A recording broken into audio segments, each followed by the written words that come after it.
ये टॉपिक बहुत कम छेड़ा जाता है, लेकिन आपने दिया है तो मैं छेड़ रहा हूं, और इसलिए छेड़ रहा हूं, ये रिकॉर्ड भी हो रही है तकरीर, इसको बहुत गौर से सुनिए और समझने की कोशिश कीजिए। यूसीकुमुल्लाहु फी औलादिकुम, अल्लाह ताला तुमको वसीयत कर रहा है तुम्हारी औलाद के बारे में। लिज़्ज़करि मिस्लु हज़्ज़िल उन्सयैन, लड़के को लड़कियों का डबल मिलेगा, दो लड़कियों के बराबर एक लड़के को मिलेगा, दो औरतों के बराबर एक मर्द को मिलेगा। अब कुछ लोग कहते हैं साहब इस्लाम तो नाइंसाफी कर रहा है। इस्लाम कभी नाइंसाफी नहीं सिखाता है। मेरे नौजवानों, तुमने उसूल बनाया है प्यार में सब जायज है, जंग में सब जायज है। इस्राइल का बम बरसता है गजा शहर पे, छोटे छोटे बच्चों को मारता है, औरतों को मारता है। इस्राइल से पूछो तुम क्यों मारते हो बच्चों को? इस्राइल कहता हम जंग कर रहे हैं, हम जिसको चाहे उसको मार सकते हैं। ये दुनिया वालों का कानून है, प्यार में सब जायज है, जंग में सब जायज है, मगर माफ करना। इस्लाम अदल का दीन है, इस्लाम इंसाफ का दीन है, इस्लाम न्याय वाला दीन है, इस्लाम जस्टिस वाला दीन है। इस्लाम में न जंग में सब जायज है, न प्यार में सब जायज है। अगर कोई लड़का ये दावा करता है कि वो किसी लड़की से मोहब्बत करता है, इस्लाम ये कहता है अगर तू वाकई में उस लड़की से मोहब्बत करता है, तू अगर वाकई में उस लड़की को चाहता है, उसके वालिद से उसके घर के जो रिश्तेदार हैं, जो गार्जियन हैं, उनके जरिए तू निकाह का पैगाम भेज, और निकाह का पैगाम भेज करके सही तरीके से, शरई तरीके से उसको अपनी बीवी बना ले, अपनी शरीक हयात बना ले, ताकि जन्नत में अपने साथ लेके। जब तू ज़िना करना चाहता है, तू हराम तरीके से मिलना चाहता है, तू इंस्टाग्राम पर उससे चैटिंग कर रहा है, तू स्नैपचैट पर तू चैटिंग कर रहा है, तू उससे व्हाट्सएप पर बातें कर रहा है, इसका मतलब ये हुआ कि तू उसको जन्नत में अपने साथ लेके जाना नहीं चाहता है, तू जहन्नम में अपने साथ लेके जाना चाहता है। तू ज़िना करके, तू बदकारी करके जहन्नम में अपने साथ लेके जाना चाहता है। इसलिए मेरी बहनों, बड़े प्यार से तुमको ये बात समझा रहा हूं, किसी बहरूपिये के लालच में मत आना, किसी के प्यार और मोहब्बत के झांसे में मत आना, अपने आप को इतना हकीर मत बनाना कि कोई आई लव यू बोल दे और तू उसके पीछे लट्टू हो जाए। नहीं, तू रानी है, और रानी से मिलने के लिए प्रोटोकॉल होता है। नेपाल के अभी तो यहाँ जमहूरियत चल रही है, लेकिन जब राजा और रानी का दौर था तो एक प्रोटोकॉल था। राजा से सब लोग नहीं मिल सकते थे। राजा से मिलने के लिए राजा के पीए से मिलना पड़ता था, उसके सेक्रेटरी से मिलना पड़ता था। रानी से समय लेना है तो रानी की जो सेक्रेटरी होती थी उससे मिलना पड़ता है। ऐ मुसलमान लड़कियों, तुम्हें अल्लाह ने रानी बनाया है, तुम अपने आप को नौकरानी न बनाना, तुम रानी बन के रहना।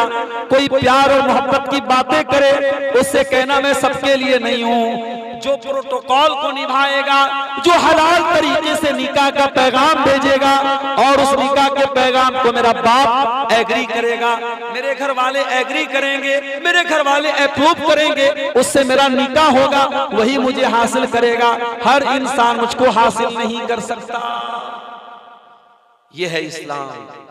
इस्लाम प्यार में सब जायज है, इस बात को इस्लाम सही नहीं कहता है। और न जंग के मैदान में सब जायज है, इस्लाम इसको भी जायज नहीं कहता है। इस्लाम कहता है वला यजरिमन्नकुम शनआनु कौमिन अला अल्ला तादिलु इदिलु हुवा अक़रबु लित्तक़वा।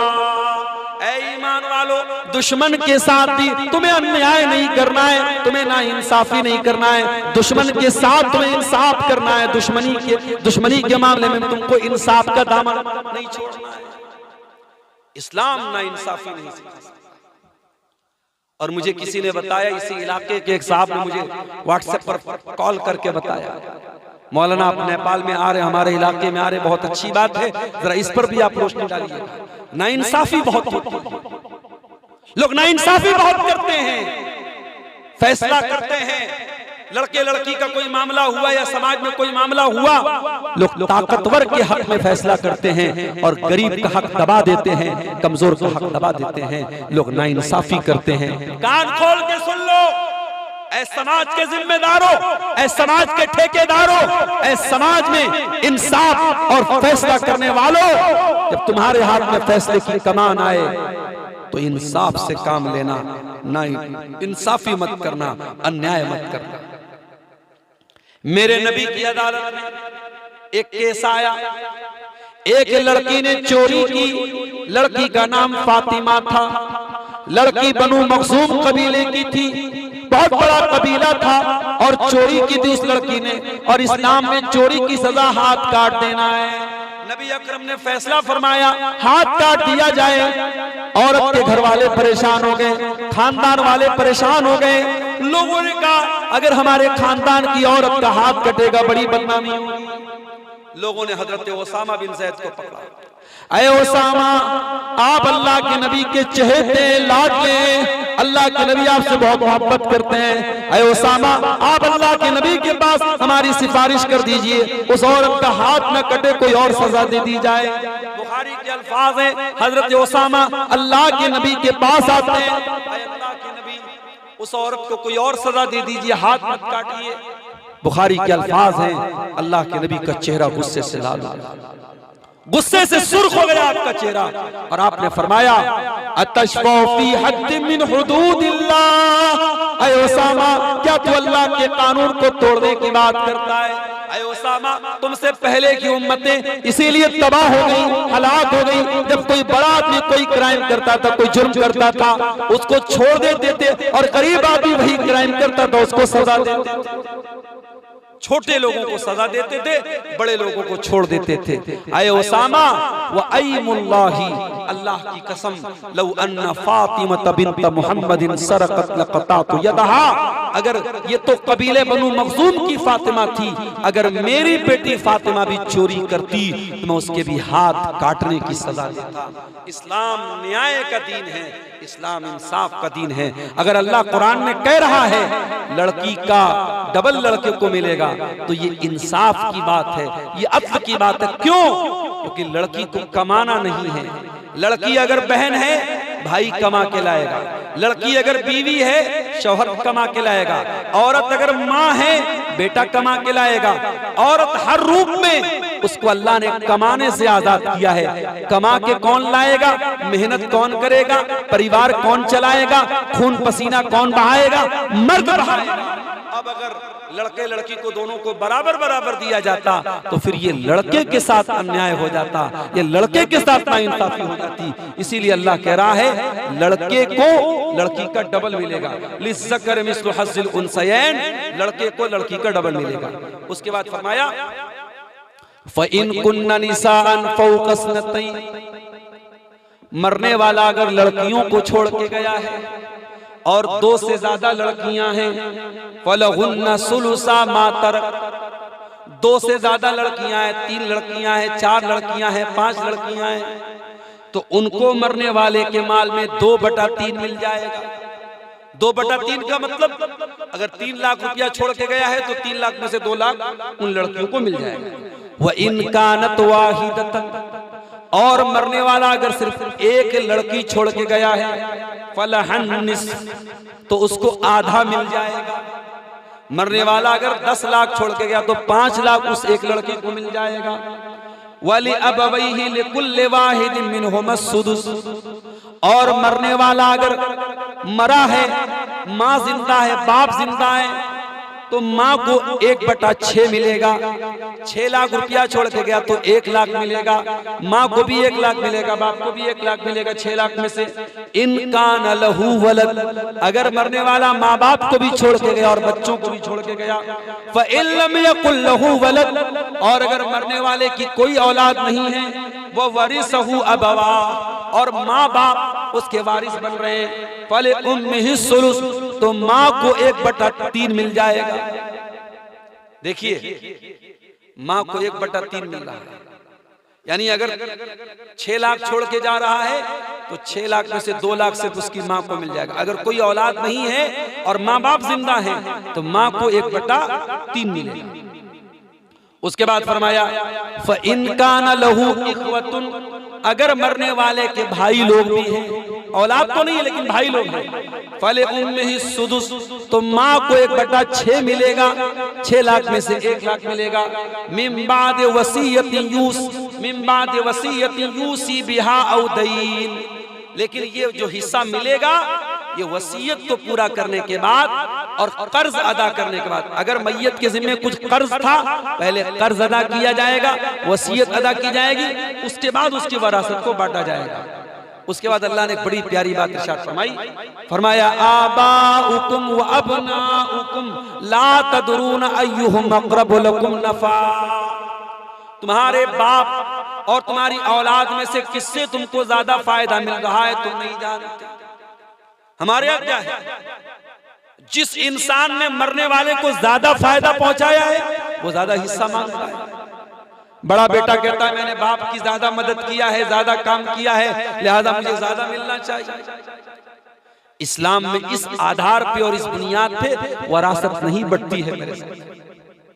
एक लड़का 40 साल तक बाप के साथ था, बाप मर गया और जब मरा उसकी बीवी के पेट में बच्चा था, हमल से थी औरत। बाप के मरने के बाद बच्चा पैदा हुआ, बच्चे ने बाप की शक्ल भी नहीं देखी, लेकिन जब बाप की वरासत बांटी जाएगी, 40 साल तक जिस लड़के ने बाप के साथ काम किया था उतना हिस्सा, जितना हिस्सा उस 40 साल के बेटे को मिलेगा। अभी जो बच्चा पैदा हुआ है, जो न्यू बॉर्न बेबी है, जिसने अपने बाप की शक्ल तक नहीं देखी, उसको भी उतना ही हिस्सा मिलेगा। आपकी लॉजिक यहां नहीं चलेगी। आप ये लॉजिक यहां नहीं चला सकते कि हमने बाप को ज्यादा दिया था तो हमें ज्यादा मिलेगा। हाँ, बाप की जिंदगी में अगर आपने अपने लिए कुछ बनाया अपनी मेहनत से, वो आपका अपना माल है, लेकिन बाप का जो माल है, बाप की जो जमीन है, जो जायदाद है, जो तरका है, तो 40 साल का जो बेटा है जितना वो पाएगा, बाप के मरने के बाद जो बच्चा पैदा हुआ है उतना ही वो भी पाएगा। अल्लाह कह रहा है तुम नहीं जानते तुम्हारे बाप दादा में से और तुम्हारी औलाद में से किससे तुमको ज्यादा नफा मिल रहा है। फरीज़तम मिन अल्लाह, और ये अल्लाह ताला जो कानून बता रहा है ये अल्लाह की तरफ से एक फरीजा है, ये कंपलसरी है, ये जरूरी है, इसको तुम हल्के में ना लेना। इन्नल्लाह कान अलीमन हकीमा, अल्लाह ताला सब कुछ जानने वाला और बड़ी हिकमत वाला है। ये एक आयत है। अब दूसरी आयत सुनिए, वलकुम निस्फु मा तरक अज़वाजुकुम, और तुम्हारी बीवी अगर मर जाए और वो माल छोड़ के जाए तो तुमको आधा मिलेगा। इल्लम यकुल लहुन्ना वलद, अगर तुम्हारी बीवी की कोई औलाद, मान लो औरत मर गई और उसकी कोई औलाद नहीं है, तो औरत जितना माल छोड़ के जाएगी उसका आधा उसके शौहर को मिल जाएगा। फ़इन कान लहुन्ना वलद, और अगर तुम्हारी बीवी की अपनी औलाद है, फलकुम रुबु मिम्मा तरकना मिन बाद वसीयतिन यूसीना बिहा औ दईन, तो तुम्हारी बीवी ने जो वरासत छोड़ी है उसमें से 1/4 तुमको मिल जाएगा। इसका मतलब ये हुआ अगर बीवी 4 लाख रुपया छोड़ के गई है और बीवी के अपने बच्चे भी हैं तो शौहर को 4 लाख में से 1 लाख मिलेगा, और बीवी की अगर कोई औलाद नहीं है और बीवी 4 लाख छोड़ के गई है तो 4 लाख में से 2 लाख मिलेगा। लेकिन हाँ, ये वसीयत जो बीवी करके गई है मदरसे के लिए, मस्जिद के लिए, यतीम के लिए, गरीब के लिए, जो भी वसीयत की है वो वसीयत पूरी करने के बाद औ दईन, या बीवी के जिम्मे अगर कोई कर्ज था वो कर्ज अदा करने के बाद, उसके बाद फरमाया फ़इन वलहुन्ना रुबु मिम्मा तरकतुम इल्लम यकुल लकुम वलद, और तुम्हारी बीवी को 1/4 मिलेगा अगर तुमको कोई औलाद न हो। शौहर मर गया, शौहर की कोई औलाद नहीं है, 4 लाख रुपया छोड़ के गया, तो 4 लाख में से 1 लाख उसकी बीवी को मिल जाएगा, 1/4 उसकी बीवी को मिल जाएगा। फ़इनकान लकुम वलदुन फलहुन्ना सुमुन, और अगर तुम जब मरे हो इस हाल में मरे हो कि तुम्हारी औलाद भी थी, फलहुन्ना सुमुन, तो तुम्हारी बीवियों को 8वां हिस्सा मिलेगा। 8वां हिस्सा का मतलब 1/4 का आधा, यानी 12.5%। अगर मान लो शौहर 4 लाख छोड़ के गया है तो 50,000 रुपया बीवी को मिलेगा। अगर औलाद है तो, औलाद ना होती तो 1 लाख मिल जाता, लेकिन औलाद है तो 1 लाख का आधा मिलेगा, 50,000 मिलेगा। ये किस सूरत में है? जब औलाद हो। फरमाया फलहुन्ना सुमुन मिम्मा तरक्तुम मिन बादि वसियतिन तूसूना बिहा औ दईन, तुम जो वसीयत करके जाओगे वो वसीयत पूरी करने के बाद और वो कर्जा अदा करने के बाद। व इन कान रजुलुन यूरसु कलालतन अव इम्रातुन व लहू अखुन औ उख्तुन, और अगर कोई आदमी ऐसा हो यूरसु कलालतुन, उसका कोई वारिस नहीं है, कोई कलाला है, कोई ऐसा रिश्तेदार नहीं है, कोई बेटा बेटी नहीं है, कोई दूर का रिश्तेदार है, कलाला है, या अव इम्रातुन व लहू अखुन औ उख्तुन, या उसकी उस आदमी की वरासत कोई औरत पा रही है, या उसका कोई भाई है या बहन है, फले कुल्ले वाहिद मिनहुम सुदुस, तो उनमें से हर एक को 1/6 मिलेगा। अगर कोई औलाद नहीं थी, भाई छोड़ के गया, बहन छोड़ के गया, एक भाई और एक बहन, उसको 1/6 मिलेगा। फ़इन कानू अक्सर मिन ज़ालिक, और अगर 1 से ज्यादा भाई बहन है, फहुम शुरकाउ फी सुलुस, तो 1/3 में वो सब आपस में शरीक होंगे। मिन बाद वसीयति युसा बिहा औ दईन, वसीयत को पूरा करने के बाद और कर्ज अदा करने के बाद, गैर मुज़ारिन, किसी को नुकसान नहीं पहुंचाया जाएगा। वसीयत मिन अल्लाह, ये अल्लाह की वसीयत है। वल्लाहु अलीमुन हलीम, और अल्लाह ताला सब कुछ जानने वाला, हिल्म वाला है। मेरे प्यारे साथियों, ये सूरे निसा की आयत नंबर 11 और 12 मैंने आपके सामने पढ़ी है। उसके बाद 13 नंबर की आयत जो मैंने पढ़ी, अल्लाह ने फरमाया तिल्क हुदूदुल्लाह, ये अल्लाह ताला की बनाई हुई हद है। वमन युतिइल्लाह व रसूला, और जो अल्लाह की इताअत करेगा और रसूल की इताअत करेगा, युदखिलहु जन्नातिन तजरी मिन तहतिहल अनहार, अल्लाह ताला उसको जन्नत में दाखिल करेगा जिसके नीचे नहरें जारी होंगी, खालिदीन फीहा, और वो हमेशा हमेशा जन्नत में रहेंगे। वज़ालिकल फौजुल अज़ीम, और ये बहुत बड़ी कामयाबी। ये कुरान की इन 3 आयतों में अल्लाह ताला ने वरासत का कानून बयान किया है। इसकी बहुत सारी तफसीलात हैं, उन तफसीलात का ये मौका नहीं, आप अपने इलाके के उलमा से उसके बारे में पूछ सकते हैं। बताना ये चाहता हूँ मेरे भाइयों कि इन 3 आयतों में अल्लाह ताला ने जो हिस्से मुकर्रर कर दिए हैं और जो निज़ाम बना दिया है, इसी निजाम के हिसाब से हमें अपनी वरासत को बांटना है। अगर हम इसकी खिलाफ वर्जी करते हैं, हमें वसीयत करके जाना चाहिए। हर आदमी को अपनी जिंदगी में एक वसीयतनामा लिख देना चाहिए कि मेरे मरने के बाद मेरी जो वरासत होगी, मेरा जो तरका होगा, वो कुरान के मुताबिक अल्लाह ने जैसे बयान किया है वैसे मेरे रिश्तेदारों में तकसीम होना चाहिए। इस तरीके की वसीयत हर आदमी को लिखवाना चाहिए ताकि उसकी पकड़ अल्लाह ताला के यहाँ न हो। आज हो क्या रहा है, इंसान कितने घरों में भाई अपने बहन को हिस्सा नहीं दे रहे। 3-3, 4-4 हज कर चुका है भाई, उम्रा कर चुका है, हर साल उम्रा कर रहा है, लेकिन अपने बाप की वरासत और तरके में अपनी बहन का हक देने को तैयार नहीं है। अल्लाह से डरो मेरे प्यारे साथी, अल्लाह से डरो। ये बहन कल कयामत के दिन अगर मुतालबा करेगी तो आप जमीन नहीं दे पाएंगे, आप जायदाद नहीं दे पाएंगे, आप रुपया पैसा नहीं दे पाएंगे। कयामत के दिन आपको नेकी देना पड़ेगा, और अगर आपके पास नेकी नहीं होगी तो कयामत के दिन उसके गुनाह, उस बहन के गुनाह आपके जिम्मे लाद दिए जाएंगे। ये बहुत घाटे का सौदा होगा। आज आप दुनिया में देखिए, इंडिया की करेंसी नेपाल में भी चल जाती है, नेपाल की करेंसी आप बॉर्डर के इलाके में इंडिया में भी आप उसको कैश करा सकते हैं, लेकिन आप दुनिया की करेंसी आखिरत में नहीं चला सकते हैं। दुनिया में अगर आपने किसी का पैसा लिया है, किसी की जमीन लिया है, किसी की जायदाद को अगर नाजायज तरीके से लिया है, तो आखिरत में आप जमीन के बदले जमीन नहीं दे सकते, आप पैसे के बदले पैसा नहीं दे सकते, बल्कि आखिरत में वहां की करेंसी नेकी और गुनाह होगी। मेरे प्यारे साथियों, वरासत के ये कानून बयान करते हुए एक और अहम बात आपको बताना चाहता हूं। आज बड़ी तेजी से हमारे नौजवानों में ये रुझान भी पैदा हो रहा है कि पैसा आना चाहिए, पैसा आना चाहिए चाहे जैसे भी आए। आज हराम तरीके के कारोबार बड़ी तेजी से फल फूल रहे हैं। हमारे इंडिया में बाकायदा कितने ऐप्स हैं, क्रिकेट मैच के एक एक बॉल पर लोग सट्टा लगाते हैं और नौजवान उस सट्टेबाजी के खेल में मुब्तला है। कितनी फ्रॉड कंपनियां हैं, 1 लाख रुपया लगा दो हर महीने 5,000 मिलेंगे, 10 लाख लगा दो हर महीने 10,000 मिलेंगे। याद रखो मेरे साथ, इस तरीके की किसी फ्रॉड कंपनी में पैसा न लगाना, हलाल बिजनेस में लगाना, हलाल चीजों का कारोबार करना। और अगर किसी के साथ पार्टनरशिप करना तो उलमा से पता कर लेना पार्टनरशिप की क्या क्या कंडीशन है।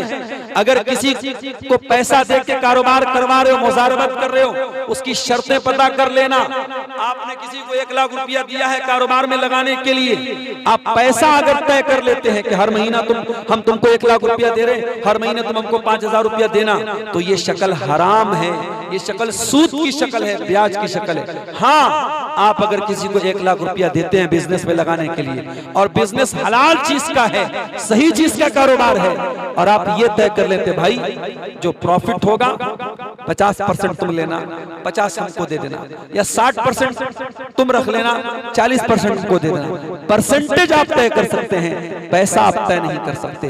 तो ये सूरतें जो हलाल सूरतें हैं मेरे प्यारे साथियों, उनको जानना चाहिए। इसी तरीके से सूद और ब्याज की बहुत सारी शक्लें आज समाज में राइज हो रही हैं। मिसाल के तौर पे मैंने आपके पास मोबाइल गिरवी रखा और उसके बदले में आपसे मैंने पैसा मांगा, तो उलमा ये कहते हैं, कुरान और हदीस से ये बात साबित है कि आप इस मोबाइल को इस्तेमाल नहीं कर सकते, गिरवी वाली चीज को इस्तेमाल नहीं किया जा सकता। इसी तरीके से अगर कोई किसी को अपना खेत देता है या जमीन देता है या मकान देता है और उससे एक मुश्त बड़ी रकम ले लेता है और फिर वो आदमी उस खेत से फायदा उठाता है या उस मकान में वो रहता है और 2-4 साल के बाद वो खेत वापस कर देता है और वो मकान वापस करके अपना पैसा ले लेता है, ये शक्ल भी जायज नहीं है, ये भी हराम है, ये भी सूद की एक शक्ल है। और याद रखो, सूद खाने वाला, सूद खिलाने वाला सब पर अल्लाह के नबी ने लानत की है। लान अल्लाहु आकिल रिबा व मुकिलहु व कातिबहु व शाहिदैहि। अल्लाह के नबी फरमाते हैं अल्लाह की लानत हो सूद खाने वाले पर, सूद खिलाने वाले पर, सूद की गवाही देने वाले पर, सूद लिखने वाले पर। और आपने फरमाया वहुम सवा, सबके सब बराबर है। मेरे प्यारे साथियों, अपनी कमाई की चिंता करो, कहीं हमारे घरों में हराम कमाई तो नहीं आ रही है। अपने बच्चों से हम प्यार करते हैं, अपनी बीवी से हम मोहब्बत करते हैं, और बीवी और बच्चों के प्यार के लिए नेपाल छोड़ के आज एक बड़ी तादाद में मुझे लोगों ने बताया हर घर से कोई कतर में काम कर रहा है। कोई 2 साल में आता है, कोई साल भर में आता है, बीवी से दूर रहता है, बच्चों से दूर रहता है। बहन की शादी होती है, भाई बेचारा बहन की शादी में शामिल नहीं हो पाता है। माँ का जनाजा है, बेटा कतर में बैठा है, माँ के जनाजे में शामिल नहीं हो पाता है। परदेश की जिंदगी बड़ी मुसीबतों और दुखों की जिंदगी होती है, बड़ी कुर्बानियों की जिंदगी होती है। मेरे भाइयों, अगर आप अपने बीवी बच्चों से इतना प्यार करते हैं, उनके लिए परदेश में जाके रहते हैं, कतर और सऊदी में जाके जॉब करते हैं, तो अपने बाल बच्चों को कभी हराम की कमाई मत खिलाना मेरे भाई। कभी हराम की जमीन लेकर के उस पर मकान न बनाना। मकान आपका शानदार बन जाएगा, उसमें टाइल्स लग जाएंगे, उसमें बेहतरीन पेंट लग जाएगा, उसमें आप एसी और कूलर लगवा लेंगे, मगर वो मकान जिसकी बुनियाद हराम कमाई पर होगी। कुरान क्या कहता है? अफमन अस्ससा बुनियानहु अला तक़वा मिनल्लाह। एक इंसान अपना मकान बनाता है अल्लाह ताला के तकवा की बुनियाद पर, अल्लाह ताला को राजी करके, खैरुन अम्मन अस्ससा बुनियानहु अला शफा जुरुफिन हारिन फनहार बिही फी नारी जहन्नम। क्या वो बेहतर है, या वो बेहतर है जो जहन्नम की गड्ढे के किनारे अपना मकान बना रहा है? मेरे भाइयों, अपने मकान की बुनियाद अल्लाह के तकवा पे रखो, अल्लाह के डर पे रखो, अपने बच्चों को हलाल खिलाओ, हराम से दूर रखो, तभी दुआओं में असर पैदा होगा, तभी घरों में खैर और बरकत आएगा। और 2 दुआएं मैं आपको सिखा रहा हूं अपने घर वालों की भलाई के लिए, इन दोनों दुआओं को पढ़ा करो। एक दुआ अल्लाह ने 19वें पारे में सूरह फुरकान में सिखाई है, रब्बना हब लना मिन अज़वाजिना व ज़ुर्रिय्यातिना कुर्रता अयुन वजअलना लिल मुत्तक़ीना इमामा। ऐ हमारे परवरदिगार, हमारे भी बच्चों को हमारी आंखों की ठंडक बना दे। वजअलना लिलमुत्तकीना इमामा, और ऐ अल्लाह हमें तो मुत्तकियों का इमाम बना दे। आज इस मस्जिद के ताउन के लिए हमारे बहुत सारे भाइयों ने पैसा दिया होगा। आप जब मस्जिदों में मदरसों में चंदा दें, अपने बच्चों को आगे बढ़ाएं। कुछ पैसे अपनी अहलिया को दे दे, बेगम को दे दे, कि कोई मांगने वाली आए, कोई चंदा मांगने आए, किसी मस्जिद में ताउन देना हो दे दो। अल्लाह के नबी के जमाने में जब चंदे की अपील होती थी, औरतें अपने कानों की बालियां उतार के दे देती थी। उनको क्या नहीं मालूम था कि सोना बड़ा कीमती होता है। सोना कीमती है, चांदी कीमती है, मगर जन्नत से ज्यादा कीमती नहीं है। वो जन्नत को पाने के लिए अपने कानों की बालियां उतार देती थी। मेरी प्यारी माँ और बहनों, वो जज्बा आप भी अपने अंदर पैदा कीजिए और ये दुआ करिए अल्लाह से, ऐ अल्लाह हमें सिर्फ मुत्तकी मत बना, हमें मुत्तकियों का इमाम बना दे। हमें लोग देख करके सीखें कि मुत्तकी ऐसे लोग होते हैं, परहेजगार ऐसे लोग होते हैं। आपसे तकवा और परहेजगारी का सबक लोग सीखें। एक दुआ तो आप ये याद कर लीजिए और इसको पढ़ा कीजिए। और दूसरी दुआ जो कुरान के 26वें पारे में अल्लाह ने सूरह अहकाफ में सिखाई है, जब इंसान 40 साल का हो जाए, जब 40 साल का कोई हो जाए तो ये दुआ जरूर पढ़ा करे। क्या दुआ है? रब्बी औज़िनी अन अश्कुरा निअमतक अल्लती अनअमता अलैया व अला वालिदैया व अन आमला सालिहन तर्दा। ऐ अल्लाह, तू मुझे तौफीक दे कि मैं तेरी नेमत का शुक्रिया अदा करूं, जो नेमत तूने मुझको दी और मेरे माँ बाप को दी। वो अस्लिह ली फी ज़ुर्रियती, और ऐ अल्लाह मेरी औलाद को तू नेक बना दे, मेरी औलाद की तू इस्लाह फरमा दे। इन्नी तुब्तु इलैका व इन्नी मिनल मुस्लिमीन, ऐ अल्लाह मैं तेरी बारगाह में तौबा करता हूँ और मैं मुसलमानों में से हूँ। ये बड़ी प्यारी दुआ है। 26वें पारे के शुरू में आपको ये दुआ सूरह अहकाफ में मिल जाएगी। ये दोनों दुआएं मेरे प्यारे साथियों याद कर लीजिए। इसलिए मैं ये बात बता रहा हूं, आप अपने बच्चों की बहुत चिंता करते हैं, बीवी की बहुत फिक्र करते हैं, मगर हमें और आपको ये बात याद रखनी चाहिए कि दिल का मालिक अल्लाह है, दिल का कंट्रोल अल्लाह के हाथ में है। बीवी हमारी बहुत नेक है, बच्चे हमारे बहुत अच्छे हैं, लेकिन दिल कब पलट जाए हम नहीं जानते। तो दिल का मालिक अल्लाह है, इसलिए अल्लाह से दुआएं करते रहो कि अल्लाह बीवी बच्चों का दिल दीन की तरफ लगा दे, अल्लाह हमारे घर वालों का दिल दीन की तरफ लगा दे। ये दुआ करते रहा करो मेरे प्यारे साथियों। और अगर इस्लामी निज़ाम वरासत के मुताबिक आपके बाप का तरका नहीं बांटा गया है, बाप ने जमीन छोड़ी थी, घर छोड़ा था, आप अपने सब भाइयों को बुलाइए और बाकायदा मसला लिखिए कि जब बाप का इंतकाल हुआ था, बाप ने कितना माल छोड़ा था और बाप के वारिसीन में कितने लोग थे, बाप थे कि नहीं थे उनके, माँ थी कि नहीं थी उनकी, कितने बेटे, कितनी, सारा मसला लिखिए और अपने नेपाल के या इंडिया के जो इलाके आपके करीब हैं, किसी इदारे में, किसी बड़े मदरसे में आप मसले का पता लगाइए किसका कितना हक बनता है। और अगर आपकी बहन का जो हक बनता है और आपने नहीं दिया है, इसके पहले कि आपकी सांस थम जाए और आपके दिल की धड़कन बंद हो जाए, अपनी बहन को बुला करके उसका हक दे दो मेरे भाई। वक्ती तौर पे थोड़ा धक्का लगेगा, वक्ती तौर पे लगेगा मेरा नुकसान हो रहा है, मगर अल्लाह की कसम आप अपना नुकसान नहीं करेंगे, आप बहुत बड़े नुकसान और खसारे से अपने आप को बचा लेंगे। अगर आपने जानबूझ करके अपनी बहन को उसका हक नहीं दिया, अपने भांजे को उसका हक नहीं दिया, अपने नवासे को उसका हक नहीं दिया, अपने भाई को उसका हक नहीं दिया, अपने भतीजे को उसका हक नहीं दिया, उसकी आखिरत में तो जो सजा मिलेगी मिलेगी, आपकी आने वाली नस्लों पर भी उसका गलत असर पड़ेगा। इंसान के गुनाहों का असर उसकी आने वाली नस्लों पर भी पड़ता है और इंसान की नेकियों का फायदा उसकी आने वाली नस्लों को भी मिलता है। इंडिया से सटा हुआ है, इस गांव में शायद मैं पहली बार आया, यहां से करीब में कुमियाही में चंद साल पहले प्रोग्राम में आया था। आपके इस गांव के शहाब भाई जो सोशल मीडिया पर मुझसे जुड़े हुए थे, काफी अरसे से वो प्रोग्राम के लिए टाइम मांग रहे थे और मेरा ख्याल है कई महीना पहले उन्होंने 27 नवंबर की तारीख मुझसे ली थी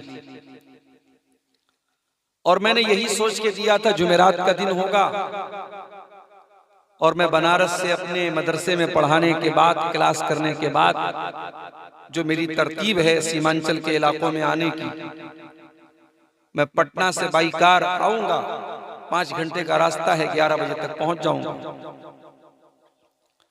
लेकिन पहले के मुकाबले में अब ये जो रोड है पटना से आपका बीरपुर तक का या अररिया तक का, ये रोड जगह जगह बहुत खराब हो गया।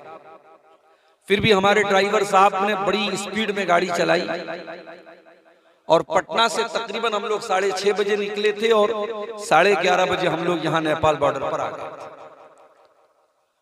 अब बार बार मेरे पास फोन आ रहा है, शहाब भाई का फोन भी आ रहा है और भी लोगों का फोन आ रहा है, लोग जा रहे हैं, दर्शक भाग रहे हैं, मानुष भाग रहे हैं, आप जल्दी आइए।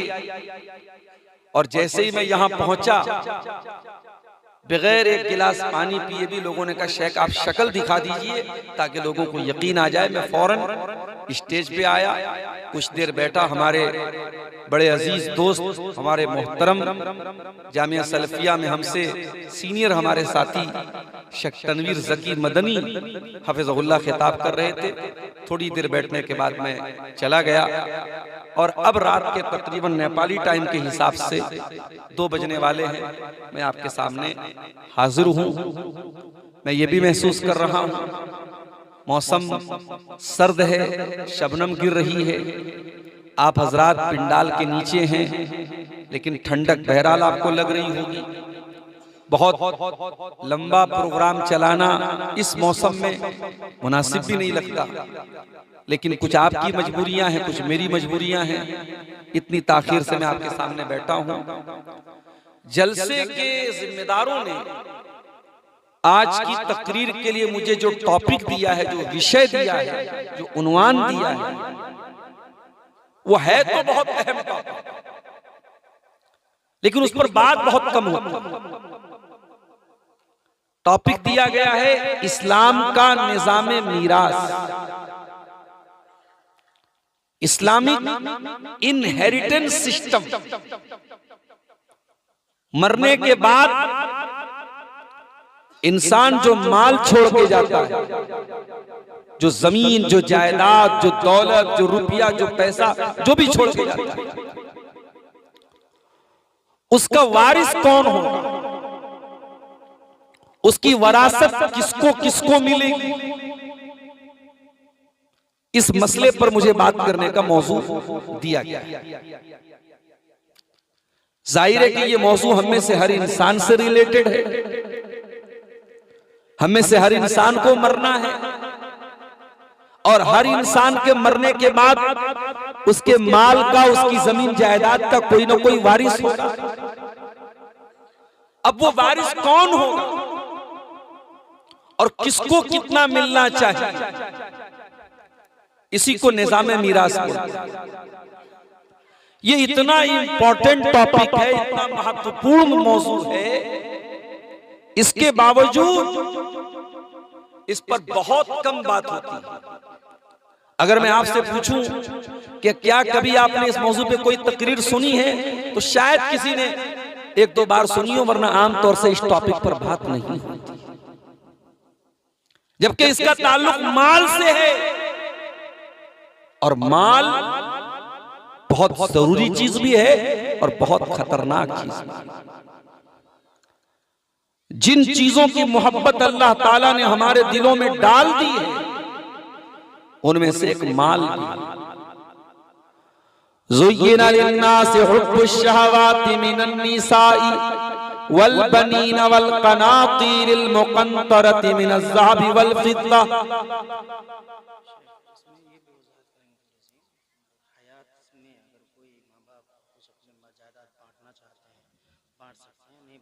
जी जी जी, कुरान में अल्लाह फरमा रहा है सूरह आल इमरान के अंदर, ऐ लोगों, तुम्हारे दिल के अंदर प्यार डाल दिया गया, मोहब्बत डाल दी गई, तुम्हारे दिलों के अंदर चाहत डाल दी गई, तुम्हारे लिए आकर्षक बना दिया गया, तुम्हारे लिए अट्रैक्टिव बना दिया गया। किस चीज को? मीनन निसा, औरत को, औरत की मोहब्बत भी इंसान के दिल में डाली। अगर इंसान मर्द है उसको औरत की जरूरत है, और इसी जरूरत को पूरा करने के लिए इस्लाम ने निकाह का सिस्टम रखा। वल बनीन, औलाद की मोहब्बत तुम्हारे दिलों में डाल दी गई।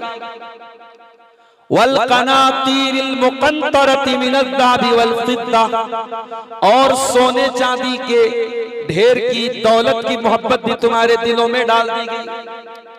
वल खैलिल मुसव्वमति, और बेहतरीन किस्म के निशान लगे हुए घोड़ों की मोहब्बत भी तुम्हारे दिलों में डाल दी गई। उस जमाने में अरब में घोड़े का बड़ा रिवाज था, घोड़े की सवारी होती थी। आज के जमाने में 4 व्हीलर की सवारी है, कार की सवारी है, कोई थार लेके घूम रहा है, कोई स्कॉर्पियो लेके घूम रहा है, कोई इनोवा लेके घूम रहा है। आज के दौर की ये सवारी। वल अनाम, और अल्लाह ताला ने चौपाइयों की मोहब्बत तुम्हारे दिल में डाल दी है। वल हर्स, और खेती बाड़ी की मोहब्बत भी अल्लाह ने तुम्हारे दिलों में डाल दी है। ज़ालिका मताउल हयातिद दुनिया, लेकिन ऐ मेरे बंदो याद रखो, ये औरत, ये औलाद, ये धन दौलत, ये चौपाए, ये जानवर, ये तमाम की तमाम चीजें दुनिया की चंद दिन की फायदा उठाने की चीजें। वल्लाहु इंदहु हुस्नुल मआब, और बेहतरीन ठिकाना तो अल्लाह के पास है, असल ठिकाना तो अल्लाह के पास है। वहां की चिंता करो, यहाँ की चीजें यही धरी की धरी रह जाएंगी। सब ठाट पड़ा रह जाएगा जब लाद चलेगा बन जाएगा। आज हराम का पैसा कमाते हो, कल सब छोड़ के कब्र में अकेले जाओ। तुम्हारा बैंक बैलेंस तुम्हारे साथ नहीं जाएगा, तुम्हारी चेकबुक तुम्हारे साथ नहीं जाएगी। कतर में काम करके प्रॉपर्टी बनाने वालों, तुम्हारी प्रॉपर्टी तुम्हारे बच्चों के काम आएगी, लेकिन तुम जमीन में कोई प्रॉपर्टी लेके नहीं जाओगे। वल्लाहु इंदहु हुस्नुल मआब, मेरे बंदो तुम दुनिया के चक्कर में इतना पड़ते हो, लेकिन आखिरत को भूल जाते हो, जबकि अल्लाह ही के पास तुमको लौट के जाना है। तो माल हमारी बड़ी जरूरी चीज है, बड़ी महबूब चीज है, लेकिन ये माल बहुत बड़ा फितना भी है मेरे प्यारे साथियों, बहुत बड़ा इम्तिहान। तिरमिज़ी की सही रिवायत है, अल्लाह के प्यारे नबी फरमाते हैं, लिकुल्लि उम्मतिन फितना व फितनतु उम्मती अल माल, हर उम्मत के लिए एक फितना है, एक आजमाइश है, और मेरी उम्मत के लिए बहुत बड़ा फितना माल है। मेरी उम्मत का सबसे बड़ा फितना क्या है? माल है। माल के चक्कर में मेरी उम्मत बर्बाद है। बुखारी और मुस्लिम की एक हदीस में अल्लाह के नबी फरमाते हैं, याती अलन्नासी ज़मान ला युबालिल मरउ मिन ऐना खज़ल माल, एक ऐसा जमाना भी तुम पर आने वाला है जब इंसान इस बात की परवाह नहीं करेगा पैसा कहां से कमा रहा है, अमिन हलाल अमिन हराम, हलाल तरीके से कमा रहा है या हराम तरीके से कमा रहा है।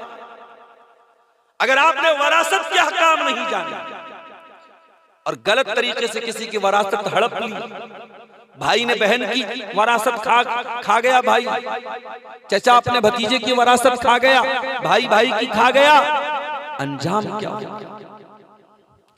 अंजाम ये होगा अल्लाह के साथ आपका कम्युनिकेशन टूट जाएगा। आप बॉर्डर पर रहते हैं, इंडिया का सिम यहाँ काम नहीं कर रहा है, क्यों? मैं नेपाल में आ गया, नेटवर्क काम नहीं कर रहा है। हम लोग जब नेपाल आते हैं सबसे बड़ा मसला ये होता है कम्युनिकेशन टूट जाता है। इससे वाईफाई लो, उससे नेटवर्क लो, दूसरों का मोहताज बनना पड़ता है। हमारा सिम यहाँ काम नहीं कर रहा। बंदे को अल्लाह ताला से जोड़ने का नेटवर्क क्या है? बंदे को अल्लाह से कुछ मांगना है, कैसे मांगता है? बंदा दुआ करता है, बंदा अल्लाह से रोजी मांगता है, औलाद मांगता है, सेहत मांगता है, शिफा मांगता है। जब आप हराम कमाई अपने घर में लाएंगे, आप वरासत को डकार जाएंगे, आप दूसरे का हक खा जाएंगे तो सबसे पहले अल्लाह ताला के साथ आपका कम्युनिकेशन टूट जाएगा, आपकी दुआ कबूल नहीं होगी। अल्लाह के प्यारे नबी फरमाते हैं, सही मुस्लिम की रिवायत है, इन्नल्लाह तय्यिबुन ला यक़बलु इल्ला तय्यिबा, अल्लाह ताला पाक है और पाक ही चीज को कबूल करता है, अल्लाह नापाक चीज को कबूल नहीं करता। हमारे इंडिया में झारखंड के कुछ इलाकों में कुछ नौजवान साइबर फ्रॉड करते हैं। साइबर फ्रॉड समझते हैं कि नहीं आप? दूसरे के एटीएम से पैसा चुरा लेना, दूसरे की नकली आईडी बना के उससे पैसा ले लेना, दूसरे के अकाउंट से पैसा खींच लेना, ये बहुत हो रहा है इंडिया के अंदर, और खास तौर से झारखंड का एक इलाका बदनाम हो गया इसके। तो एक भाई हमको वहां के बताने लगे कि कुछ साइबर चोर होते हैं जो पैसा चुराते हैं और खूब चंदा देते हैं, मस्जिद में दान देते हैं, मदरसे में दान देते हैं। अरे चोरी करके तू सदका कर रहा है, तेरे सदके की क्या हैसियत? तो दूसरों का माल हड़प करके, दूसरों का एटीएम चोरी करके, दूसरों के बैंक के से अकाउंट खाली करके तू अल्लाह की राह में दे रहा है, तू मस्जिद में दे रहा है, तू मदरसे में दे रहा है, कोई मतलब नहीं। इन्नल्लाह तय्यिबुन ला यक़बलु इल्ला तय्यिबा, अल्लाह ताला पाक है और पाक ही चीज को कबूल करता है, नापाक चीज अल्लाह ताला क्या स्वीकार नहीं की जाएगी, एक्सेप्ट नहीं की जाएगी। उसके बाद अल्लाह के नबी फरमाते हैं, अल्लाह ने कुरान में रसूलों को भी यही हुक्म दिया, या अय्युहर रसूल कुलू मिनत तय्यिबात, ऐ मेरे रसूलों हलाल खाओ। और अल्लाह ने ईमान वालों को भी यही हुक्म दिया, या अय्युहल्लज़ीना आमनू कुलू मिम्मा फिल अर्दी हलालन तय्यिबा, ऐ ईमान वालों हलाल रोजी खाओ। रसूलों को भी हलाल खाने का हुक्म और अपने नेक बंदों को भी अल्लाह ने हलाल खाने का हुक्म। उसके बाद अल्लाह के नबी फरमाते हैं, बहुत गौर से सुनना मेरे प्यारे साथी, अल्लाह के प्यारे नबी फरमाते हैं, एक आदमी लंबा सफर करता है, मुसाफिर की दुआ कबूल होती है। मैं बनारस से आपके बीच में आया हूं, तकरीबन 600 किलोमीटर का सफर तय कर सफर में हूं, सफर में दुआ कबूल करता है अल्लाह। एक आदमी लंबा सफर करके आता है, अशआसा अगबरा, उसके कपड़े मैले कुचैले हो जाते हैं, उसके बाल गर्दो गुबार से आलूद हो जाते हैं, बाल बिखर जाते हैं, कपड़े मैले कुचैले हो जाते हैं। यमुद्दु यदैहि, वो अपने हाथों को उठा करके दुआ करता है, या रब्बी ऐ मेरे रब, ऐ मेरे रब, अल्लाह से ऐ मेरे रब कह के दुआ करता है। लंबा सफर करके आया है, कपड़े परागंदा, बाल बिखर गए, और अल्लाह से ऐ मेरे रब, ऐ मेरे रब कह के दुआ करता है। लेकिन हालत क्या है? वह मतअमुहु हराम, उसका खाना हराम कमाई का, वह मशरबहु हराम, उसका पानी हराम कमाई का, वह मलबसहु हराम, उसका कपड़ा हराम कमाई का, वह गुज़िया बिल हराम, उसकी परवरिश हराम कमाई की। फअन्ना युस्तजाबु लिज़ालिक, उसकी दुआ कहां से कबूल होगी? अल्लाह, इतनी सारी कबूलियत की चीजें उसके पास है। लंबा सफर करके आया है, मैले कुचैले कपड़े पहने हुए हैं, बाल बिखरे हुए हैं, हाथ उठा के दुआ कर रहा है, ऐ मेरे रब, ऐ मेरे रब कह के दुआ कर रहा है, मगर दुआ कबूल नहीं होगी। और आपकी लैंग्वेज में बोलूं तो दुआ कबूल होबे ना, है ना, दुआ नहीं कबूल होगी। क्यों? उसका खाना हराम कमाई का, उसका पानी हराम कमाई का, उसका कपड़ा हराम। तो मेरे भाइयों, आपको जानना चाहिए आपकी कमाई में कहां हराम की चीज मिल रही है। आपको जानना चाहिए आपके बाप के मरने के बाद बहन का कितना हिस्सा हुआ, आपका कितना हिस्सा हुआ, आपकी माँ का कितना हिस्सा हुआ, आपकी फूफी का कितना हिस्सा हुआ, आपको जानना चाहिए। और अगर आपने जानबूझ करके किसी की चीज हराम तरीके से ले ली तो बहुत बुरा अंजाम होगा मेरे प्यारे साथी। अगर आपने किसी की जमीन पर नाजायज कब्जा कर लिया, हो सकता है दुनिया में आपकी प्रॉपर्टी बढ़ जाए, हो सकता है लोग कहें ये बड़ा पैसे वाला है, बहुत बड़ा जमींदार है, लेकिन कान खोल करके सुन लो, अल्लाह के प्यारे नबी फरमाते हैं मन अखज़ शिब्रम मिनल अर्ज़ि, जो एक बालिश्त जमीन किसी की नाजायज ले लेता है। एक बालिश्त समझते हैं इसको क्या बोलते हैं? शेरशाबादी बित्ता बोलते, बित्ता। एक बित्ता जमीन अगर कोई किसी की कब्जा कर ले, एक बित्ता जमीन अगर कोई किसी की नाजायज तरीके से ले ले, तो कमिन सब और दीन यौमल क़ियामा, क़यामत के दिन 7 जमीनों का तौक उसकी गर्दन में डाला जाएगा। अल्लाह, 7 जमीनों का तौक उसके गले में फंदा बना के डाला जाएगा। सहन कर पाओगे? नहीं कर सकते मेरे साथ। अगर अल्लाह का अजाब सहन नहीं कर सकते तो दुनिया में हराम की कमाई मत खाओ मेरे भाई, और जानो कि कहां हलाल है कहां। आज बड़ी बड़ी तकरीरें हो रही हैं। अभी आपने सुना 10 तारीख को भी एक कॉन्फ्रेंस है, 25 तारीख को यही प्रोग्राम है। प्रोग्रामों की कमी नहीं है, तकरीरों की कमी नहीं है, रात रात भर जलसे हो रहे हैं, लेकिन मुसलमान अपनी हालत को सुधारने को तैयार है। हराम कमाई धड़ल्ले से खाई जा रही है। कहीं बाप के मरने के बाद भाई अपनी बहन की जायदाद खा रहा है, कहीं पड़ोसी की जमीन पे नाजायज कब्जा कर रहा है, कहीं चाचा भतीजे के साथ अन्याय कर रहा है। क्यों? अल्लाह के जवाब नहीं देना है। कयामत के दिन अल्लाह के नबी फरमाते हैं ला तज़ूलु क़दम इब्न आदम मिन इंद रब्बिही यौमल क़ियामा, कयामत के दिन कोई इंसान अपनी जगह से हिल नहीं पाएगा जब तक 5 सवालों का जवाब न दे। नंबर 1 अन उम्रिही फीमा अफ़ना, ऐ मेरे बंदे तूने अपनी जिंदगी को कहां गुजारा? 50 साल, 60 साल, 70 साल, जो भी तुझको जीवन मिला, जिंदगी मिली, तूने अपनी जिंदगी को कहां गुजारा? दूसरा सवाल, ऐ नौजवानों, ऐ 20 साल के लड़कों, ऐ मेरी 18-20 साल की बहनों, ऐ जवान लड़कों, ऐ जवान लड़कियों, ऐ अपनी जवानी को लुटाने वालों, ऐ ज़िनाकारी और नशे की लानत में गिरफ्तार होने वाले मेरे भाइयों, ऐ अपनी जवानी को गैर महरम के साथ हराम ताल्लुकात बनाने में बर्बाद करने वाले मेरे नौजवानों, ऐ सोशल मीडिया के जरिए हराम ताल्लुकात बनाने वाले और हराम चक्करों में पड़ करके अपनी जवानी को लुटाने वाले मेरे भाइयों, मेरी बहनों, अल्लाह के नबी फरमाते हैं दूसरा सवाल हर इंसान से जवानी के बारे में, वान शबाबिही फीमा अबला, तूने अपनी जवानी को कहां गुजारा? 18 साल का तू था, उस वक्त तू क्या करता था? 16 साल की तू थी, उस वक्त तू क्या करती थी? किससे बातें करती थी? किसके पास जाती थी? रातों को क्या करता था? दिन को क्या करता था? वान शबाबिही फीमा अबला, ऐ नौजवान तेरी जवानी का हिसाब अलग से लिया जाए। तीसरा सवाल, वान मालिही मिन ऐन इक्तसबहु, मेरे बंदे तूने माल कहां से कमाया?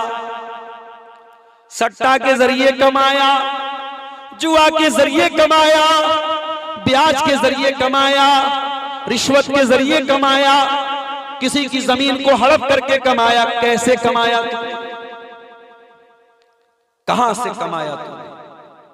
और चौथा सवाल, वफीमान फकहू, तूने अपना माल कहां खर्च किया?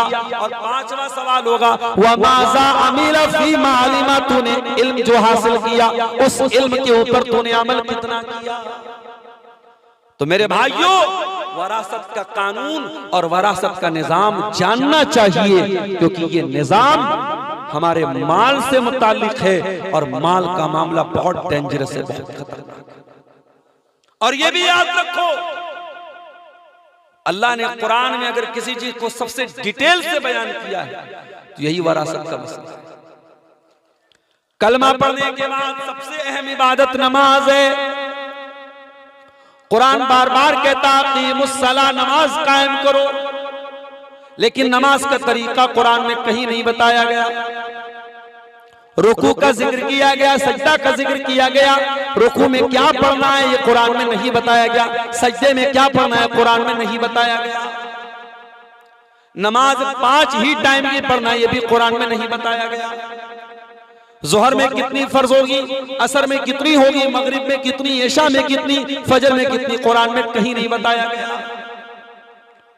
नमाज जैसी इबादत के बारे में कुरान डिटेल से बात नहीं करता। कुरान एक ऑर्डर देता है, एक हुक्म देता है, बस उसके बाद हदीसों में उसकी डिटेल बताई।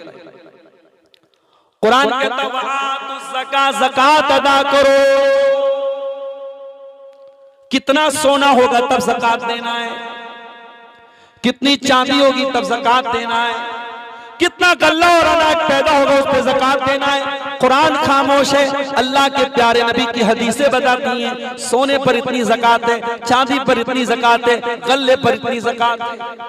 कुरान डिटेल नहीं बताता, लेकिन एक ही मसला ऐसा है जो कुरान डिटेल बताता है। बाप का कितना है, माँ का कितना है, शौहर का कितना है, बीवी का कितना है, बहनों का कितना है, भाई का कितना है, एक एक का कितना हिस्सा और हक है कुरान का।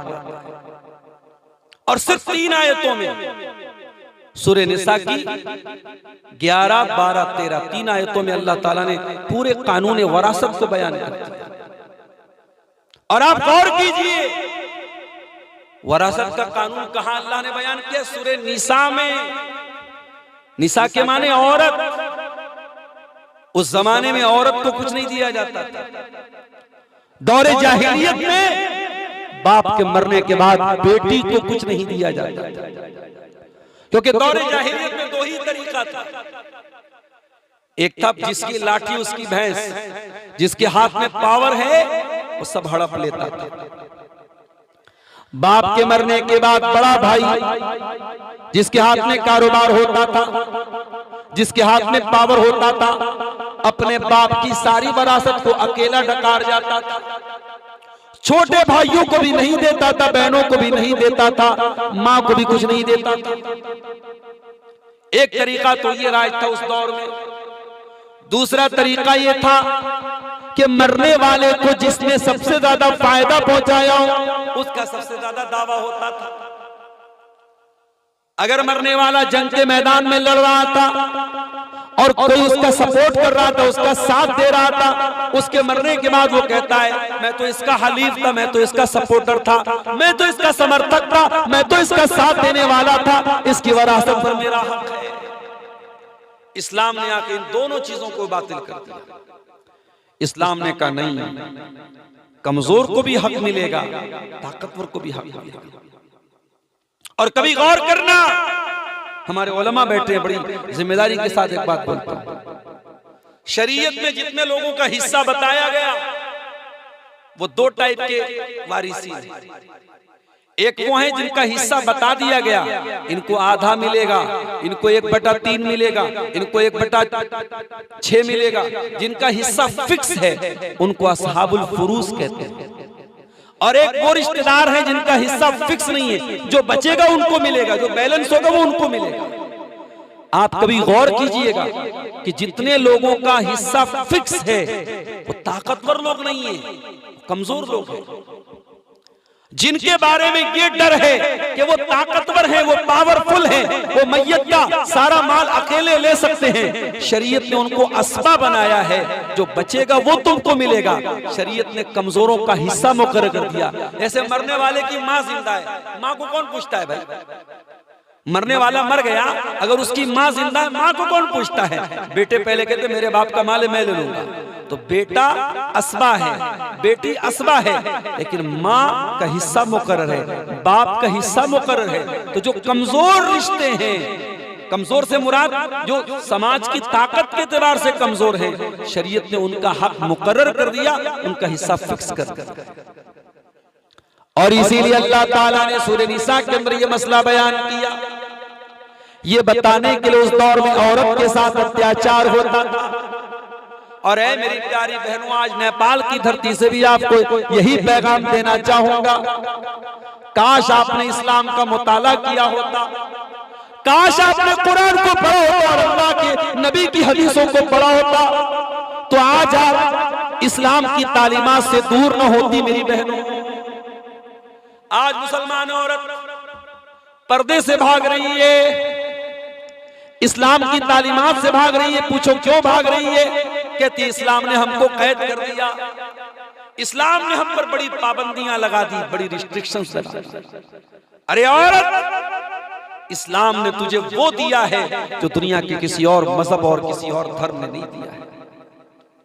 जिस दौर में तू जमीन में जिंदा मार दी जाती थी, गाड़ दी जाती थी, पैदा होने के बाद बाप अपने हाथों से अपनी बच्ची को दफन कर देता था, उस दौर में कुरान उतरता है और कुरान की आयत कहती है वह इज़ल मऊदतु सुइलत बिअय्यि ज़म्बिन कुतिलत, ऐ अपनी बच्चियों को जमीन में गाड़ने वालों, दफन करने वालों, कयामत के दिन तुमको जवाब देना पड़ेगा। जिस बच्ची को तुमने मारा है उस बच्ची से पूछा जाएगा उसका अपराध क्या था, उसका कसूर क्या था। मेरी बहनों, इस्लाम ने आपको जीवन दान दिया है, इस्लाम ने आपको जीने का हक दिया है। माँ है तो माँ का सम्मान सिखाया, बेटी है तो बेटी को प्यार से पालने का हुक्म दिया, बहन है तो बहन का ख्याल करने का हुक्म दिया, बीवी है तो बीवी से मोहब्बत करने का हुक्म दिया। इस्लाम ने औरत के हर रूप में औरत को सम्मान दिया है, औरत को इज्जत दी है, औरत को रिस्पेक्ट दी है। लेकिन आज औरतें सबसे ज्यादा इस्लाम से दूर है मेरे प्यारे साथी, और उसकी एक वजह हम और आप भी हैं। जी, मैं मानता हूं आप जलसे में, प्रोग्राम में आपने पिंडाल लगाया है, हमारी माए बहनें भी मौजूद हैं, लेकिन क्या आपके नेपाल की अक्सर मस्जिदों में मर्दों के साथ औरतों के जुमा की नमाज का इंतजाम है? अगर है तो अच्छी बात है, नहीं है तो गलत है, कमी है, हमारे सिस्टम की कमी है। मैं इंडिया से जो यूपी से जो सटा हुआ इलाका है नेपाल का, उधर लुम्बिनी साइड का इलाका हो गया, या आपका अलीगढ़वा बॉर्डर से और ककरामा बॉर्डर से जो नेपाल का इलाका जाता है, मैं वहां पे भी गया हूँ, बुटवल के करीब भी गया हूँ। वहां अल्हम्दुलिल्लाह मैंने देखा कुछ मस्जिदों में औरतों का इंतजाम है, जुमा की नमाज में मर्द हजरात भी आते हैं, औरतें। लेकिन बहुत सारी मस्जिदों में आज मर्दों का इंतजाम है और औरतों का इंतजाम नहीं है। क्यों नहीं है, ये गौर करने की बात है। जितना दीन सीखने की आपको जरूरत है, उतनी आपकी बेटियों को भी जरूरत है। आपकी बेटियां स्कूल जा रही हैं, कॉलेज जा रही हैं, हाई स्कूल कर रही हैं, इंटर कर रही हैं, ग्रेजुएशन कर रही हैं, दुनिया की सारी मालूमात हासिल कर रही हैं, मगर उनको दीन सिखाने वाला कोई नहीं है, उनको ये बताने वाला कोई नहीं है। ऐ मुसलमान लड़की, ऐ मुसलमान औरत, इस्लाम ने तुझसे कुछ छीना नहीं है, इस्लाम ने तुझको बहुत कुछ दिया है। जिस दौर में बाप के मरने के बाद बेटी को कुछ नहीं दिया जाता था, इस्लाम ने उस लड़की को, उस औरत को अपने बाप के तरके का बाकायदा हिस्सेदार करा दिया। फरमाया लिर्रिजाल नसीबुम मिम्मा तरकल वालिदानि वल अक़रबून, बाप के मरने के बाद उसके बेटों को भी हिस्सा मिलेगा, मर्दों को भी हिस्सा मिलेगा। वलिन्निसाई नसीबुम मिम्मा तरकल वालिदानि वल अक़रबून, और औरतों को भी अपने बाप के तरके में से मिलेगा, लड़के को भी मिलेगा, लड़की को भी मिलेगा। ये अलग बात है, लिज़्ज़करि मिस्लु हज़्ज़िल उन्सयैन, लड़के को डबल मिलेगा, लड़की को सिंगल मिलेगा। अगर लड़के को 1 लाख मिल रहा है, लड़की को 50,000 मिलेगा, लड़के को 2 लाख मिल रहा है, लड़की को 1 लाख मिलेगा। भाई का आधा बहन को मिलेगा, बेटे का आधा बेटी को मिलेगा, लेकिन उसको मिलेगा उसका हिस्सा शरीयत में मुकर्रर। तो मेरे अजीजों, इस्लाम का जो ये निज़ाम विरासत है, निज़ाम मीरास है, ये एक बहुत बड़ा मोजिज़ा भी है। आप देखिए, कुरान की 3 आयतों में अल्लाह ताला ने वरासत का मसला बयान किया, और उलमा का इस बात पर इत्तेफाक है कि वरासत के मसले में ना के बराबर इख्तिलाफ, कोई इख्तिलाफ नहीं है, ना के बराबर इख्तिलाफ है। और ये भी आप देखिए, मरने वाला मर गया, शरीयत ये कहती है उसके माल की वरासत बांटने से पहले उसके तजहीज़ और तकफीन का इंतजाम किया जाए, उसके जनाजे का इंतजाम किया जाए, उसके कफन दफन का इंतजाम किया जाए। कोई रिश्तेदार अगर जिम्मेदारी ले लेता है, अच्छी बात है, अगर कोई जिम्मेदारी नहीं लेता है तो उसके माल में से ही उसके कफन दफन का इंतजाम किया जाएगा। क्योंकि इस्लाम इंसान को मरने के बाद भी ऐसे ही फेंक देने का हुक्म नहीं देता है, मरने के बाद भी पूरे सम्मान के साथ, पूरी इज्जत के साथ उसको दफन करने का हुक्म देता है, उसको कफनाने का हुक्म देता है।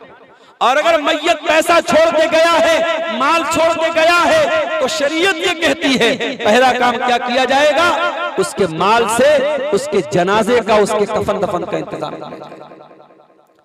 मैयत को दफन करने के बाद दूसरा काम इस्लाम ये कहता है, अगर उसने कोई वसीयत की थी, मदरसे में दे दिया जाए, मस्जिद में दे दिया जाए, किसी यतीम को दे दिया जाए, किसी गरीब को दे दिया जाए।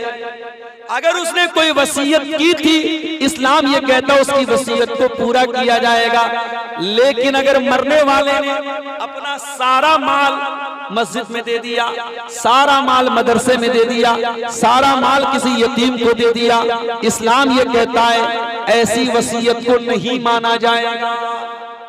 अगर मरने वाला सारा माल किसी को वसीयत करके जाता है तो 1/3 तक दिया जाएगा, बाकी वारिसों में बांटा जाएगा। यानी अगर वो 3 लाख रुपया छोड़ के गया है तो 1 लाख रुपये पर वसीयत नाफिज होगी, वसीयत पूरी की जाएगी, और बाकी 2 लाख रुपये उसके रिश्तेदारों में जो उसके वारिस हैं उनको बांटा जाएगा। अभी शेख ने बड़ी अच्छी एक बात कही कि क्या मरने वाला अपनी जिंदगी में भी अपनी जायदाद का बंटवारा कर सकता है?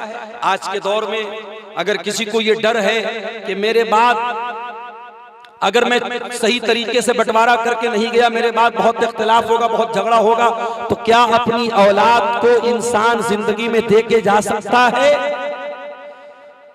सही बात यह है कि वो दे के जा सकता है, लेकिन बाप अपनी जिंदगी में जो देगा वो वरासत नहीं होगी, वो हिबा माना जाएगा, वो गिफ्ट माना जाएगा। अगर बाप अपनी जमीन जायदाद घर का बंटवारा बच्चों के दरमियान करके जा रहा है तो कुछ उलमा का ये कहना है कि चूंकि वो वरासत नहीं है, वरासत मरने के बाद बांटी जाती है, जिंदगी में दे रहा है तो हिबा है, लिहाजा अगर 4 लड़के और 4 लड़कियां हैं तो 8 हिस्सा लगाएगा, सबको बराबर देगा। वहां लड़की को सिंगल और लड़के को डबल नहीं मिलेगा, सबको बराबर देगा। और कुछ उलमा का कहना है कि नहीं, जब वरासत में लड़की को आधा मिल रहा है लड़के का, तो उसी सिस्टम के साथ वो दे सकता है। बहरहाल ये एक इख्तिलाफी मसला है, लेकिन जिंदगी में अगर इंसान को ये डर है कि मैं दे के नहीं गया, या बता के नहीं गया, या वसीयत करके नहीं गया, तो औलाद आपस में झगड़ा करेगी और एक दूसरे के साथ अन्याय करेगी, नाइंसाफी करेगी। तो इस्लाम ये कहता है कि वो जिंदगी में भी अपनी जायदाद को, अपनी वरासत को बांट सकता है, दे सकता है। लेकिन एक बात और याद रखिए, ये जो वरासत का कानून है ये ऐसा नहीं है कि अमल करो तो भी चलेगा, अमल ना करो तो भी चलेगा। इस पर अमल करना ही है, इसमें चॉइस नहीं है आपकी। आप अपनी मर्जी के मालिक नहीं हैं कि बहन को हमारी मर्जी होगी तो बहन को उसका हिस्सा देंगे, वरना नहीं, आपको देना पड़ेगा। इसलिए कि अल्लाह ताला ने जब वरासत का कानून बयान किया, फरमाया तिल्का हुदूदुल्लाह, ऐ मेरे बंदो, हमने वरासत का जो कानून बनाया है ये अल्लाह की बनाई हुई सरहद है, ये अल्लाह की बनाई हुई बॉर्डर है। इंडिया की बॉर्डर पर उधर के फौजी बैठे हैं, नेपाल की बॉर्डर पर इधर के फौजी बैठे हैं। फौजी क्यों बैठे हैं? ये सीमा पर चौकियां क्यों बनी हैं? ये सरहद पे चौकियां क्यों बनी हैं? ये बॉर्डर की हिफाजत करने के लिए। ये बीएसएफ के जवान क्यों मौजूद हैं? ये बॉर्डर की सेफ्टी के लिए, ताकि कोई इलीगल तरीके से बॉर्डर को क्रॉस न करे, नेपाल वाला इंडिया क्रॉस न करे, इंडिया वाला नेपाल क्रॉस न करे। अल्लाह कुरान में कह रहा है तिल्का हुदूदुल्लाह, ये जो वरासत का कानून बताया गया है ये भी अल्लाह की बनाई हुई बॉर्डर है, इसको इलीगल तरीके से क्रॉस मत करना, इसको तुम क्रॉस करने की कोशिश मत करना। इसका मतलब ये हुआ कि अल्लाह ताला ने आपके माल में जिसका जो हिस्सा बनाया है वो आपको देना ही पड़ेगा। आप अपनी मर्जी के मालिक नहीं है। अगर आपने अपनी मर्जी के मुताबिक किसी का हिस्सा दिया और किसी का नहीं दिया तो आपने अल्लाह ताला की बॉर्डर को इलीगल तरीके से क्रॉस किया है। आपने अल्लाह के कानून का उल्लंघन किया है, आपने अल्लाह की हद को तोड़ा है। और आगे अल्लाह क्या कहता है, वमन यासिल्लाह व रसूलहु व यतअद्दा हुदूदहु युदखिलहु नारन खालिदन फीहा। जो अल्लाह ताला की नाफरमानी करेगा, उसके रसूल की नाफरमानी करेगा और अल्लाह के कानून को तोड़ेगा, वो हमेशा हमेशा के लिए जहन्नम की आग में जलेगा। कितनी खतरनाक बात है। अगर आपने इस्लामी निजाम मीरास के हिसाब से बंटवारा नहीं किया तो आप जहन्नम के हकदार बन जाएंगे, हम और आप जहन्नम के हकदार बन जाएंगे अगर हमने इस वरासत के कानून को तोड़ा है मेरे साथ।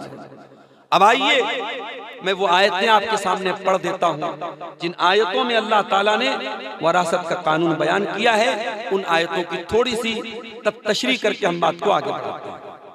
ये सूरह निसा की आयत नंबर 11, 12, 13 तीन आयतें मैं पढ़ रहा हूं, बहुत गौर से सुनिएगा।